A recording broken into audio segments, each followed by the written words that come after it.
They were some of the most feared soldiers to take to the battlefields of the 20th century, and they were driven by their devotion to their Führer. The SS, or Schutzstaffel, led by Heinrich Himmler, originally began life as a personal bodyguard unit, tasked with keeping a close eye on Hitler. However, it transitioned to become the elite guard of the Reich, and also the force that carried out many security-related jobs, such as overseeing the concentration camps. But they had a military wing, known as the Waffen-SS, but if the SS soldiers fell into captivity on the battlefield, and were captured even by the Allies, they faced immediate execution, and many were shot on the spot. The Allies feared the SS, and they were known for being the most devoted who would fight to their deaths. But why were SS soldiers more likely to be shot than ordinary Wehrmacht or German army ones? The Waffen-SS were heavily involved in many war crimes throughout World War II. From overseeing mass shootings and atrocities to carrying out anti-partisan warfare against resistors, they became known for their brutal actions. Heinrich Himmler, the head of the SS, wanted to involve the group in the war effort, and he wanted his force to be seen with as much prestige as soldiers who fought in the ordinary army. And in late 1939, Hitler, with one eye on a new global conflict, gave Himmler permission to establish an armed SS force known as the Waffen-SS. He was allowed to begin with 4 divisions, but soon this became more than 20. 500,000 SS men fought in these groups, and they had their own command structure. Instead of just military training or weapons training, SS soldiers were given political indoctrination and further brainwashing that focused on ensuring they would give their lives for the Reich. The Allied soldiers who came up against them found them with some of the best equipment, MG42s, King Tiger tanks, and much more, and they had been given stronger gear than the army in some cases. But after D-Day, there was a belief inside the Allied ranks by some soldiers that SS soldiers needed to be dealt with instantly after their capture or surrender, and that they should be shot and executed on the spot. Of course, this would have been a war crime if someone who surrendered was shot, but why did this reputation develop? Firstly, the Allies had heard about the SS's reputation for atrocities and war crimes. The group had become synonymous with the concentration camps and mass murder. Organisations like the Totenkopf or Das Reich divisions were linked to massacres in which hundreds were shot, and during the Battle of the Bulge, they executed many American soldiers and prisoners in the Malmedy massacre. The Allies knew that the SS executed prisoners, including British, Canadian and American commandos, so when they encountered SS men in their captivity, they believed that if the tables were turned, they would not be given any mercy. One American veteran said that, if they wore the SS runes, we didn't take them prisoner. We'd seen what they did to our boys. Also, the SS soldiers were known for fighting to the last bullet, and they rarely surrendered willingly. Many fought on when surrounded, wounded, or even hopelessly outnumbered. This made them a dangerous and unpredictable enemy, and some SS even used a false surrender, dropping their weapons to then fire at the Allies again, which led Allied soldiers to treat surrender with suspicion. One British soldier of the 11th Armoured Division said that, "We learned quickly. If he was SS, you didn't trust him to surrender properly."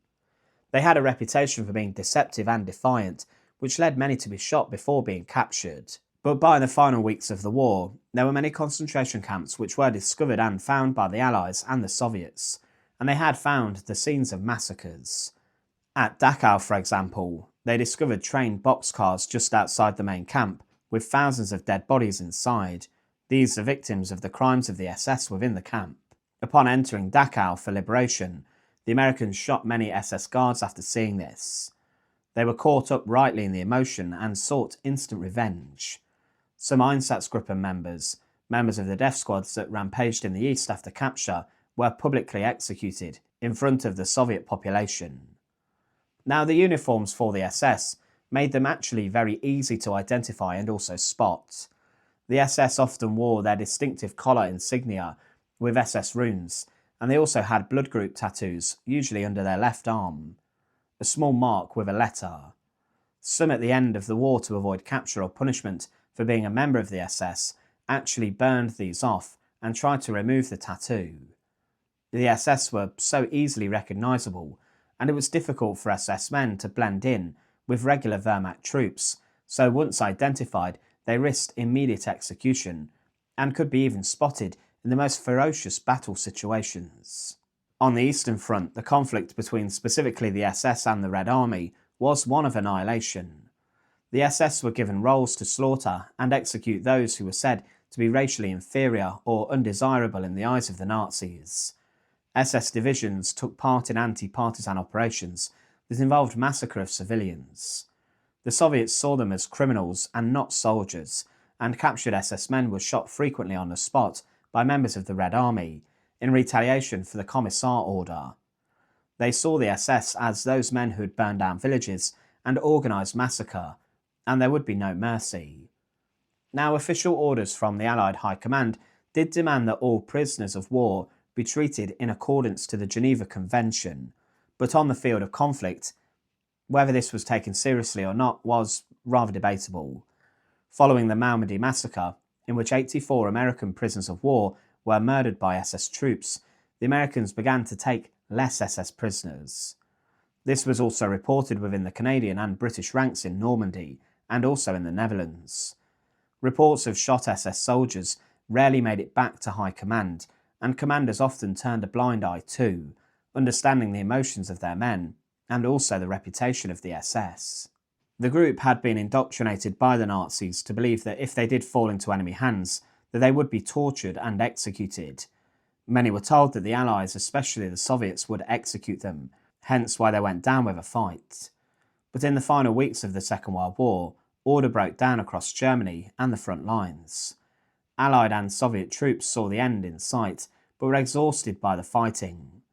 Civilians were lynching SS men in the streets too, and field executions became common, even by Wehrmacht soldiers who blamed the SS for the Nazis and for prolonging the war.